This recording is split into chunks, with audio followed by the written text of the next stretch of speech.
চারিদিকে যা অবস্থা, আকাল লেগেছে সিলিন্ডারের। সেই কারণে রাস্তায় বেরোলে বোঝা যাচ্ছে ইলেকট্রনিক্স জিনিসের দোকানে কতটা ভিড়। কিসের জন্য জানো? গরম পড়ছে, এসি কেনার জন্য না, ফ্রিজ কেনার জন্য না, তাহলে কি ওয়াশিং মেশিন বা আনুষঙ্গিক জিনিস? মোটেই না। ভিড় হচ্ছে মানুষের ইন্ডাকশান ওভেনের জন্য। আমিও আজকে গিয়ে একটা ইন্ডাকশান ওভেন কিনে নিয়ে এসেছি।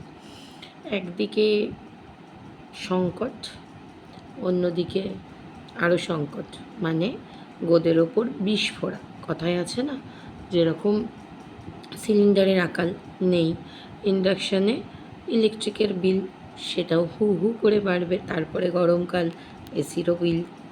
বাস মানুষ আর কি।